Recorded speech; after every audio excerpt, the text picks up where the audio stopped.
કોઈ સંતાન બહુ તેજસ્વી હોય, યશસ્વી હોય, આમ ચારે બાજુ સમાજની અંદર પોતાનું નામ વધાર્યું હોય અને ચારે બાજુ પિતાનો યશ, કીર્તિ, માન બધું વધાર્યું હોય, પણ એવું સંતાન અનાયાસે ભગવાનના કોઈ કાળ વડે વહેલું આ જગતમાંથી જતું રહ્યું પરબ્રહ્મ પરમાત્મા જોડે, તો એનું પણ દુઃખ, દીકરો હોય કે દીકરી હોય, પણ જો એ સંતાન મા બાપ જીવતા હોય અને એ સંતાન વહેલું દેવગતિ થયું હોય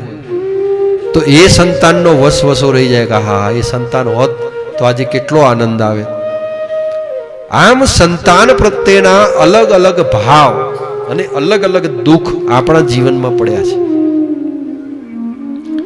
અને આ સંતાનના ભાવના દુઃખોનું વર્ણન અહીંયા જે છે આ કથાની અંદર આપ્યું છે કે સદ સંતાન હોય કે પછી કુકર્મ વાળું સંતાન હોય, પણ જ્યારે તમારી વૃદ્ધાવસ્થા આવે ત્યારે ચેતી જવું. સંતાનની મોહ માયામાંથી નીકળી અને પરબ્રહ્મ પરમાત્માને પામવા માટે શું કરવું એનો સરળ માર્ગ જે છે આ કથાની અંદર બતાવ્યો છે.